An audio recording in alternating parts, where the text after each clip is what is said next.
हमारे साथ प्रदेश कांग्रेस अध्यक्ष दीपक बैज जी हैं। दीपक बैज जी, आपका बहुत बहुत स्वागत है विस्तार न्यूज़ में। बिल्कुल बिल्कुल, बहुत बहुत धन्यवाद। प्रदेश में 45 डिग्री टेम्परेचर पहुंच गया है।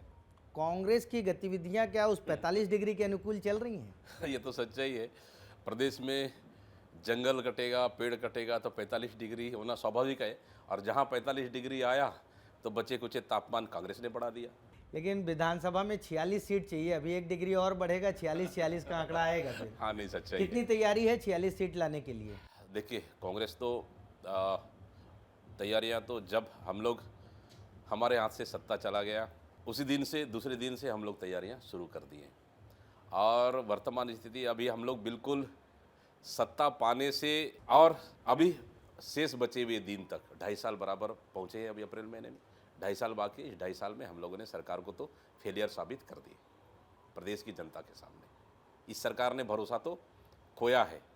जो प्रदेश की जनता को सपना दिखाया कि हमारी डबल इंजन की सरकार बनेगी तो प्रदेश के विकास में कहीं कोई कमी नहीं होगी, आज सरकार को सीआरपीएफ, हमारे नक्सल मोर्चे पे जो जवान है उनके लिए उनकी खर्च 22,000 करोड़ केंद्र सरकार को देना है। किसानों के लिए खाद नहीं दे पा रही है, धान नहीं बेच पा रही है, किसानों को धान नहीं खरीद पा रही है। मतलब सर अभी नल जल योजना, जल जीवन मिशन का पैसा ठेकेदारों को भुगतान नहीं कर पा रही है। मतलब सरकार वेंटिलेटर पे तो है। मुद्दे आप बहुत सारे गिना दिए, लेकिन कांग्रेस का जो संगठन है वो इन मुद्दों को धरातल पर उतनी मजबूती से उठाता दिख नहीं रहा। आप संतुष्ट हैं कांग्रेस के कामकाज से? उठा रही है, उसी का नतीजा है कि हमने इस सरकार को 2 साल में फेलियर साबित कर दी। अगर कांग्रेस मुद्दा नहीं उठाती, विधानसभा घेराव नहीं करती, सीएम हाउस घेराव नहीं करती, भारी बरसात में हमारे राष्ट्रीय अध्यक्ष का कार्यक्रम, 50,000 की भीड़, मतलब कार्यकर्ताओं की संख्या लगातार, एक प्रदेश अध्यक्ष, एक प्रदेश के बस्तर से लेकर सरगुजा के लगभग 90 बूथों में एक प्रदेश अध्यक्ष जाके बैठ रहे हैं। यही तो हम इन मुद्दों को लेकर जनता तक पहुंचा रहे हैं। मतलब प्रदेश अध्यक्ष स्वयं सरकार की नाकामियों को एक बूथ तक पहुंचा रहे हैं। यही तो हमारी इस 2.5 साल की संगठन की मजबूती और सरकार की फेलियर का बड़ा कारण है। प्रदेश अध्यक्ष तो जा रहे हैं, हमने देखा शुरुआती दौर में आपने पदयात्रा भी की गिरौदपुरी से रायपुर तक, तमाम चीज़ें। लेकिन क्या पार्टी के जो और बड़े नेता हैं और जो जिला अध्यक्ष हैं, संगठन के लोग हैं, वो भी आपकी तरह गंभीरता से इन मुद्दों को लेकर जा रहे हैं? क्योंकि जो मीडिया है या तमाम प्लेटफॉर्म है सोशल मीडिया, उसमें ये सब बहुत नज़र नहीं आता है। देखिए, हम लोग हर मुद्दों को लेकर, हमारा बूथ का कार्यकर्ता, अभी बूथ में नया टीम बन रहा है, फिर हमारा विलेज पंचायत कमेटी बन रही है, फिर सेक्टर बन गया, फिर उसके बाद मंडल कमेटी बन गया, ब्लॉक कमेटी बन गया, जिला कमेटी बन गया। अब बारी यह है कि प्रदेश की कार्यकारिणी की जो कमजोर कड़ी है उसको बाहर करने का। लगभग हम संगठन को मजबूत करने के अंतिम पड़ाव में हम लोग पहुँचे और हमारा संगठन को अब निचले पायदान तक पहुँचाए। तमाम सीनियर नेता मदद कर रहे हैं। मतलब आप कह रहे हैं कि सब बड़े नेता जितने हैं वो आपको प्रदेश अध्यक्ष स्वीकार कर लिए हैं? तो इसमें आपको डाउट है क्या? नहीं, बीच बीच में जो बयान आते हैं उससे तो लगता है कि अभी, क्योंकि कोई बोलता है मैं भी प्रदेश अध्यक्ष बनना चाहता हूँ, मैं भी बनना चाहता हूँ, वो भी बनना चाहते हैं। वो तो विस्तार, आपकी विस्तार न्यूज तो आपने तो मुझे बदल ही दिया था। ये तो कल नियुक्ति होने वाला है, दीपक बैज हट गया, कल नियुक्ति आना है, आपने विस्तार न्यूज तो मुझे बदल दिया कि नया अध्यक्ष तो बना ही दिया था, लेकिन आज तक तो हूँ मैं अभी। आपके 3 साल पूरे होने वाले हैं, तो क्या आगे भी रहेंगे या आज तक ही? देखिए, मेरा 3 साल पूरा हो गया, उसके बाद 3 साल आज पूरा हो गया, कल अध्यक्ष हट जाएगा। ये मतलब मैं ये सब चीज़ से आपको और हमें भी क्लियर रहना चाहिए। क्या हमारे पास संगठन सृजन हुआ? अभी बहुत से सारे नए जिला अध्यक्ष बन के आ गए। 2 स्टेज में हमारे 3 स्टेज में हमारे जिला अध्यक्ष थे। बहुत से जिला अध्यक्ष थे जो 6 साल, 6.5 साल, 7 साल तक काम कर रहे थे। स्वाभाविक सा है, उनकी जगह में नए आना है। और पुराने तो खैर अलग चीज़ है। देखिए, परफॉर्मेंस तय करेगा। आपको इस कुर्सी में अध्यक्ष के रूप में पार्टी ने बिठाया तो पार्टी को कितना फ़ायदा हो रहा है, संगठन कितना मजबूत हो रहा है, सरकार के खिलाफ आप कितनी लड़ाई लड़ रहे हो, उस लड़ाई का फ़ायदा आम जनता तक पहुंच रहा है कि नहीं पहुंच रहा है। तो ये मेन मकसद है और उसमें कहीं ना कहीं छत्तीसगढ़ प्रदेश कांग्रेसी कमेटी सफल हुई है। बाकी आला कमान का जो निर्णय, दीपक बैज तो बस्तर का एक आदिवासी परिवार में जन्मा हुआ, ब्लॉक कांग्रेस अध्यक्ष से आज प्रदेश कांग्रेस का सफ़र, आज बिना पहुंच पकड़ के पार्टी ने अपनी काबिलियत, काम करने की क्षमता को देखते हुए आलाकमान ने जिम्मेदारी दी है, उस पर मैं काम कर रहा हूँ। इसकी तो हम लोग भी तारीफ करते हैं कि आप जो है खुद से विधायक भी बने, सांसद भी बने, तमाम संघर्ष किए। लेकिन हमारा सवाल वहीं खड़ा होता है 2018 में जिस तरीके से कांग्रेस यूनाइट हुई, अलग अलग बड़े बड़े नेता हुआ करते थे 2018 में और सब लोग यूनाइट हुए। उस समय जय वीरू की जोड़ी भी बनी। वर्तमान परिस्थिति में आपको जय या वीरू मान लिया जाए, दो में से एक, तो आपके साथ हो, अगर आप जय हैं तो वीरू कौन है जो 2018 को रिपीट करा सकता है इस पूरे चुनावी उसमें? देखिए, जय वीरू की जोड़ी बनना भी एक संयोग है। जय वीरू की जोड़ी, तो ये सच्चाई है कि कांग्रेस में आज जय वीरू की जोड़ी जैसी समानता तो नहीं है, लेकिन असमानता भी कहीं नहीं है। चरणदास महंत जी के साथ बेहतर संबंध, नेता प्रतिपक्ष हैं। हम लोग एक पहिया के एक धुरी के दो पहिया हैं हम लोग। प्लस भूपेश बघेल जी सीनियर नेता हैं, प्रदेश अध्यक्ष रहे, एक्स सीएम रहे, उनके साथ भी अच्छा संबंध है। मुझे लगता है कि कभी चाय पे बैठ जाना है, भूपेश बघेल के साथ बैठ जाता हूँ, कभी बाबा साहब साथ बैठ जाता हूँ, कभी महंत जी साथ बैठ जाता हूँ, कभी ताम्रध्वज साहू जी साथ बैठ जाता हूँ, कभी सत्यनारायण शर्मा साथ बैठ जाता हूँ। सभी नेताओं के साथ हमारा अच्छा सामंजस्य। मतलब देखिए, शुरू से मैं संगठन में ही काम करते यहाँ तक आया हूँ, इसलिए संगठन को मैं बेहतर समझ सकता हूँ। कहीं कमियाँ हैं तो सवाल ही नहीं, सीनियर नेताओं के साथ चर्चा करने के बाद जो बेहतर हो सके पार्टी के लिए उसको सामूहिक निर्णय कर लेते हैं। कुछ नेता हैं जो पिछला चुनाव हार गए, विधानसभा भी हारे, लोकसभा भी हारे, क्योंकि पार्टी ही हार गई तो वो भी हार गए। उन नेताओं का भी आपकी पार्टी जिस तरीके से इस्तेमाल करना चाहिए, उनको कैसे साधेंगे? और वो नेता जो कांग्रेस छोड़कर, क्योंकि बहुत अच्छे अच्छे नेता कांग्रेस छोड़कर बीजेपी में गए, क्या उनको लाने के लिए आपकी तरफ से कोई प्रयास किया जा रहा है? आपको पता है, लगा जिनको लगा कि कांग्रेस में अब उनका कोई उम्मीद नहीं बचा है, ना वो टिकट पाने का उनका उम्मीद बचा है, ख़त्म हो गया, विधायक बनने का सपना ख़त्म हो गया, ऐसे लोग वो चले गए कि वो सके भारतीय जनता पार्टी में चले जाएं तो उनको उधर फ़ायदा हो जाए, ऐसा तो कुछ दिखा नहीं। जो कांग्रेस में रह के हमारे पास बड़े प्रदेश के पदाधिकारी बाकायदा फ्रंट मंच में बैठते थे, आज भारतीय जनता पार्टी के मीटिंग में आज वो सामने का कुर्सी भी नसीब नहीं होता है। वो जो कांग्रेस में मिला वहाँ नहीं मिलने वाला है, ये उनको पता चल गया। और अनऑफिशियल हम लोग कई बार चर्चाएं भी होती है कि जो कांग्रेस में है वो भारतीय जनता पार्टी में नहीं है, लेकिन गए तो गए, उनके लिए तो अभी दरवाज़ा बंद हो गया है, अब तो संभव नहीं है। पूरी तरह से बंद कर दिए अभी तक तो दरवाज़ा बंद कर दिए। चुनाव के समय तो खुलेगा ना दरवाजा, की बंद ही रहेगा? अब चुनाव समय परिस्थितियां आप देखेंगे, है नहीं, कभी कभार परिस्थितियां बनती है ऐसा, तो वो अलग मैटर है, लेकिन अभी तक तो दरवाज़ा बंद है। देखिए, अभी कार्यकर्ताओं कमी नहीं है। आप लोगों ने बहुत अच्छा संगठन बनाया, 50 साल से कम वाले बहुत सारे अध्यक्ष बने, मुझे लगता है 60% के करीब आप लोगों ने बनाया। आपकी उम्र भी अभी 45 के आसपास है। लेकिन जिस तरीके से मध्य प्रदेश में देखा जाता है कि ये दोनों प्रदेश अध्यक्ष, मध्य प्रदेश और पंजाब के दो ही लोगों का एग्जाम्पल लूँगा, वो बहुत एग्रेशन के साथ काम कर रहे हैं, रोज एग्रेशन। लेकिन दीपक बैच का जो मूवमेंट है वो एग्रेशन, आप काम कर रहे हैं, आप बूथ तक जा रहे हैं, लेकिन वो जो एग्रेशन है वो क्यों नहीं दिख पा रहा है? अब सबका काम करने का तरीका अपना अलग अलग है, लेकिन देखिए, राज्यों की परिस्थितियां भी अलग अलग है। पंजाब का अलग है, मध्य प्रदेश का अलग है, छत्तीसगढ़ का अलग है। लेकिन जिस हिसाब से छत्तीसगढ़ में कांग्रेस लड़ाई लड़ रही है अभी तक इस 2.5 साल में, ये है कि सरकार को हम लोगों ने फेलियर साबित कर दिए, ये तो सच्चाई है। जनता आज कह रही है कि ये सरकार का मुखिया कौन है, कौन सरकार चला रहा है, सरकार है भी कि नहीं है, कानून का राज है भी कि नहीं है। और आज छत्तीसगढ़ की जनता 2.5 साल भी पूरा नहीं हुआ है, पहली सरकार में इस 25 साल के छत्तीसगढ़ में मैं देखा हूँ कि पहली बार किसी सरकार को मैं 2 साल के अंदर फेलियर होते हुए देखा हूँ। इसका कई बड़ा रीज़न है तो कांग्रेस पार्टी की मेहनत और हमारे कार्यकर्ताओं की मेहनत और सरकार की नाकामियों को जनता तक हम पहुंचाने का नतीजा है।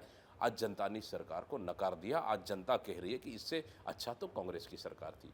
ठीक है, अपना तरीका है। आप बस्तर से आते हैं, भाजपा के प्रदेश अध्यक्ष भी बस्तर से हैं, मतलब कांग्रेस और बीजेपी दोनों ने बस्तर से ही अध्यक्ष चुना है। बस्तर में दो बहुत बड़ी समस्याएं हैं, दोनों पे चर्चा करेंगे। पहला नक्सलवाद, जिसमें बीजेपी कह रही है कि सशस्त्र नक्सलवाद खत्म हो गया, बस्तर में शांति लौट रही है, बहुत अच्छा है, हम लोग भी देखते हैं, हमको भी अच्छा लगता है, आपको भी अच्छा लगता होगा। लेकिन बीजेपी ये इस्टेब्लिश करने की लगातार कोशिश करती है कि नक्सलियों के साथ कांग्रेस का हाथ रहा है, और उनके राष्ट्रीय अध्यक्ष उन्होंने भी बयान दिया, पूर्व राष्ट्रीय अध्यक्ष जेपी नड्डा जी, और केंद्रीय गृह मंत्री अमित शाह का भी बयान आया कि इन लोगों की साठगांठ थी, इसलिए ये नक्सलवाद खत्म नहीं हुआ। देखिए, भारतीय जनता पार्टी को राजनीति करना है तो वो तो कुछ भी आरोप लगाएगी कि जिस पार्टी के नेता सलवा जुडूम जैसे आंदोलन नक्सलियों के खिलाफ चलाया, और जिस पार्टी ने प्रदेश कांग्रेस के अध्यक्ष और नेता प्रतिपक्ष रहे महेंद्र कर्मा जी, एक समय सेंट्रल में और छत्तीसगढ़ में सबसे बड़ा नाम था विद्याचरण शुक्ला जी, जैसे तमाम टॉप लीडर मारे गए। झीरम की घटना हुआ, उसमें आज आपकी सरकार बनी कुछ महीने बाद, 6 महीने के बाद सेंट्रल में, अब उसका जांच रिपोर्ट तक आप सार्वजनिक नहीं कर पाए। आप जिस सरकार भारतीय जनता पार्टी, जिस समय घटना घटी भारतीय जनता पार्टी की सरकार थी, मुख्यमंत्री रमन सिंह थे, नड्डा जी यहाँ के प्रभारी थे। नड्डा जी कहते हैं कि मुझे पता था झीरम घटना को, फिर आपने रोका क्यों नहीं? आपके पास सबूत है तो दिए क्यों नहीं? आप 13 साल बाद आज बोल रहे हैं, आप 12-13 साल बाद आज बोल रहे हैं आप, फिर आपका बयान का क्या मतलब है? सबसे बड़ी चीज, और आप उन नक्सलियों के साथ आप खाना खा रहे हैं, आप पार्टी बना रहे हैं आप, फिर उन शहीद परिवारों पर क्या बीतेगी? आपने कभी सोचा है? शहीद परिवारों के साथ आपने खाना खाया है क्या? आप तो उनका सजा माफ करने जा रहे हो आप फिर। और उसके बाद आरोप लगा दे। आरोप लगाना आसान है, सत्यता है तो कोई देख कर दिखा दे कि नक्सलियों के संबंध दीपक बैज के साथ है क्या, नक्सलियों का संबंध महेंद्र कर्मा जी के साथ है था क्या, नक्सलियों का संबंध नंद कुमार पटेल जी के साथ है क्या? तो अभी जो है सशस्त्र नक्सलवाद खत्म हुआ है, तो उससे कांग्रेस पार्टी खुश है ना? बस्तर में शांति लौट रही है, उससे तो आप लोग खुश हैं? बिल्कुल, कांग्रेस पार्टी ने ही, कांग्रेस की सरकार ने ही शुरुआत की थी नक्सलवाद की खात्मा के लिए। क्या महेंद्र कर्मा जी सलवा जुडूम की शुरुआत नहीं की थी क्या? नेतृत्व कौन किए? महेंद्र कर्मा जी। कौन महेंद्र कर्मा? कांग्रेस पार्टी के विधायक, मंत्री, नेता प्रतिपक्ष, उन्होंने लीडरशिप किया, नेतृत्व किया, उनकी लड़ाई लड़ी। और जब पिछले 5 साल सरकार हमारी बनी 18 से 23, इस बीच में हम लोग कई बस्तर क्षेत्र के कई स्थानों पे कैंप खोले, हम लोगों ने स्कूल बनाए, पीडीएस खोले, हम लोगों ने स्वास्थ्य बनाए, सड़क बनाए। कहीं ना कहीं नक्सलवाद को हम लोगों ने मेन सड़क से, भारतीय जनता पार्टी के राज में तो तीन ब्लॉक से पहुंचकर 14 जिले हो गए थे, राजधानी तक पहुंच गए थे। सड़क सुरक्षित नहीं था, लेकिन हम लोग नक्सलियों को सड़क में आने नहीं दी हमारी सरकार में। हाँ, हमारी सरकार में भी घटनाएं हुई, मैं मानता हूँ उस चीज़ को, लेकिन साल में 1 या 2 बड़ी घटनाएं हुई, ये सच्चाई है। लेकिन हर दिन घटनाएं नहीं हुई। भारतीय जनता पार्टी की सरकार में तो रानी बोदली जैसे 56 जवान मारे गए, ताड़ मेटला जैसे 76 जवान मारे गए, उसके जवाबदार कौन है? आदिवासियों के 200 घर जले, उसके जवाबदार कौन है? हमारी सरकार में आदिवासियों को घर तो नहीं चलाना, उससे तो बेहतर हम शुरुआत तो कांग्रेस पार्टी ने की। लेकिन हाँ, भारतीय जनता पार्टी ने इस सरकार ने अंजाम तक पहुंचाया, उससे बड़ा खुशी हमें नहीं होगा तो किसे होगा? ठीक है, चलिए, एक नक्सलवाद खत्म हो रहा है, लेकिन वहाँ बस्तर में एक बड़ी समस्या है। फिर मैं 2-3 मुद्दों पे और आऊँगा, क्योंकि बहुत लंबा बस्तर पे ही चर्चा हो गई। धर्मांतरण, आपके घर में मैं आया तो महाकाल की तस्वीर लगी थी गेट के सामने, और भाजपा कांग्रेस पार्टी को ये लगातार कहती है कि ये लोग हिंदू विरोधी हैं। तो ये धर्मांतरण को आप किस तरीके से देखते हैं, और बीजेपी जो ये इस्टेब्लिश करने की कोशिश करती है उसको कैसे देखते हैं? नैरेटिव सेट करना है तो बीजेपी सीखो। तो आप लोग क्यों नहीं कर पाते नैरेटिव से? देखिए, किसी जाति धर्म पर राजनीति करना ये कांग्रेस का मकसद नहीं है। आप मुद्दों की राजनीति करो ना।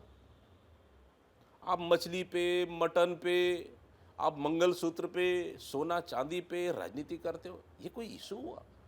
ये जाति से जाति को लड़ाना, धर्म से धर्म को लड़ाना, ये जनता के मुद्दे नहीं हो सकते।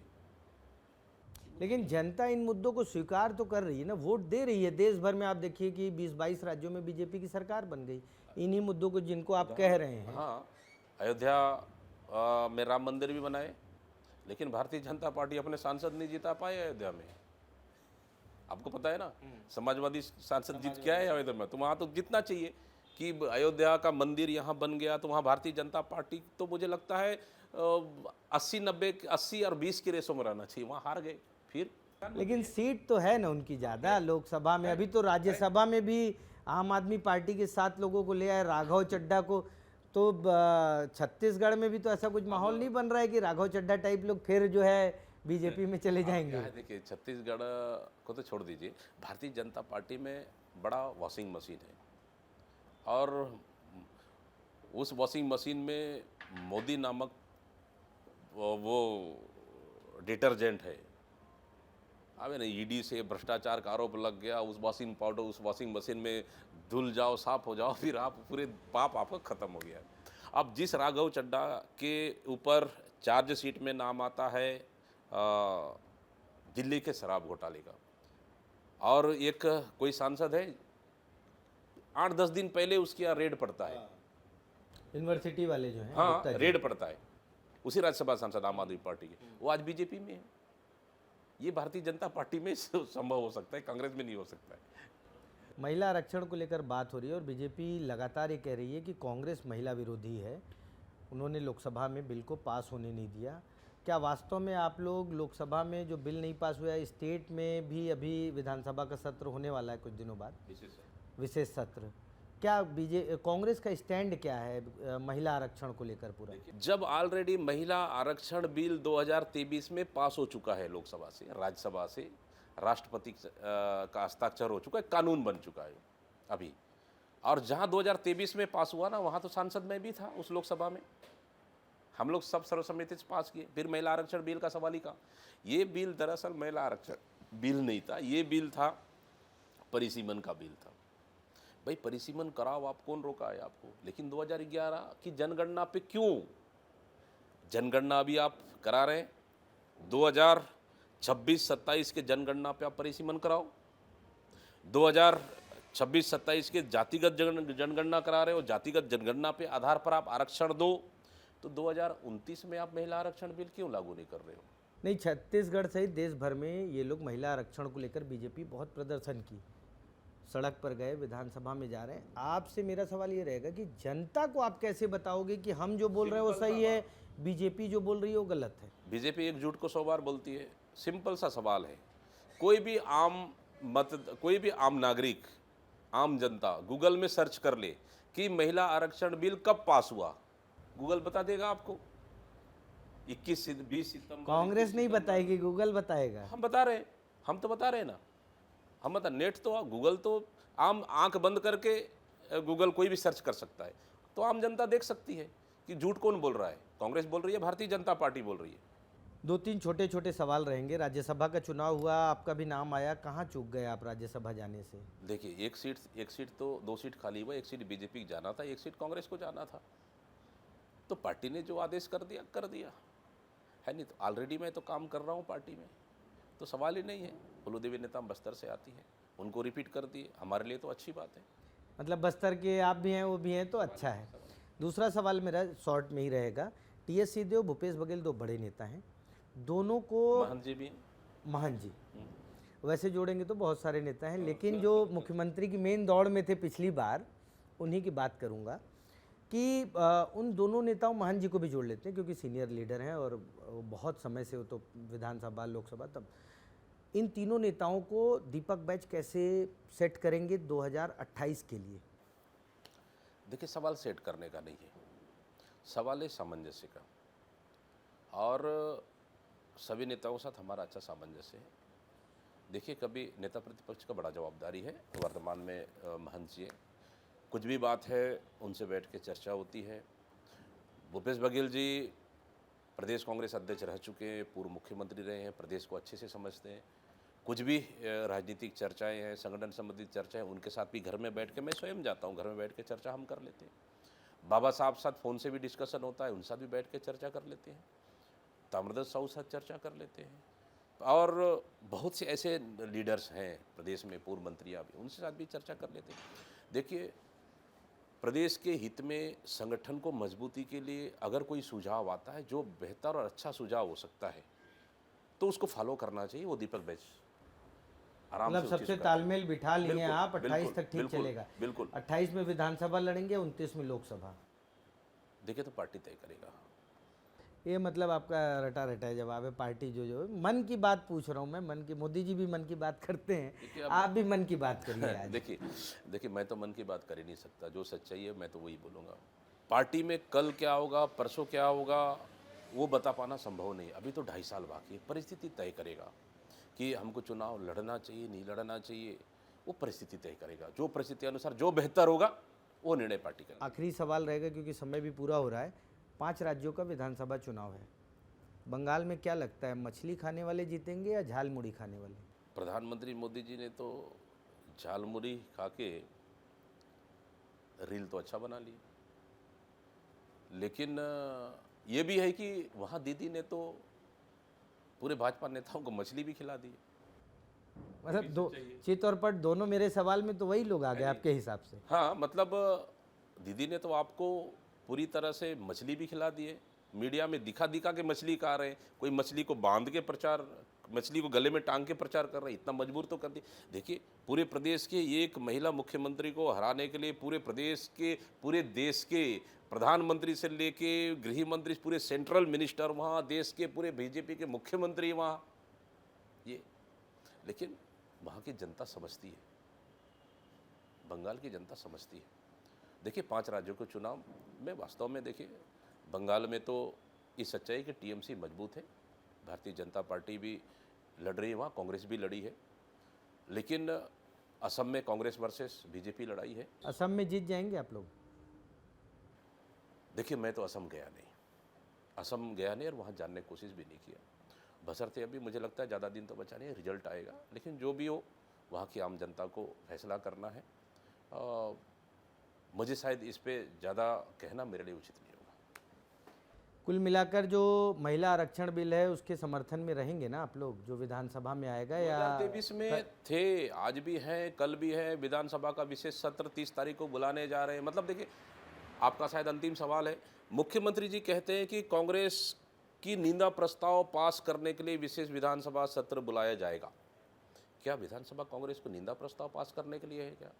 आप सत्र बुलाना है तो 1 लाख युवाओं को नौकरी देने का सत्र बुला लो आप। अगर सत्र बुलाना है तो आप किसानों को खाद नहीं है सरकार पास, उसके लिए बुला लो आप। किसानों को धान नहीं खरीद पा रहे, उसके लिए बुला लो आप। मेहतारी वंदन का सभी महिलाओं को पैसा नहीं दे रहे, उसके लिए बुला लो आप। अगर बुलाना ही है तो हमारा विधेयक 3 साल से पेंडिंग है राजभवन में, आरक्षण बिल ST SC OBC का, उसको पास करने के लिए बुला लो आप। उसके लिए विशेष सत्र तो बुला नहीं रहे हो, कांग्रेस को निंदा प्रस्ताव पास कर रहे हो, कर लो, कोई दिक्कत नहीं है।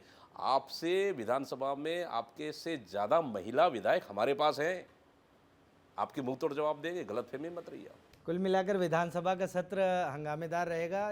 दीपक बैज प्रदेश कांग्रेस अध्यक्ष हैं, बहुत युवा हैं और युवा लोगों की टीम के साथ ये अपने कारवां को आगे बढ़ाने की कोशिश कर रहे हैं। 2028 में विधानसभा चुनाव है, उस समय तक कांग्रेस किस तरीके से बीजेपी का मुकाबला करती है, बीजेपी जो महिला आरक्षण बिल को लेकर आ रही है उसको कैसे देखती है कांग्रेस, और धर्मांतरण बस्तर में, चाहे सरगुजा में, और नक्सलवाद, इन सब विषयों पर दीपक बैज की आपने राय सुनी और उन्होंने साफ साफ कहा कि जो अच्छा काम है उसके साथ कांग्रेस पार्टी खड़ी है। आज की चर्चा को यहीं विराम देते हैं। दीपक बैज जी, आपका बहुत बहुत धन्यवाद। बहुत बहुत धन्यवाद।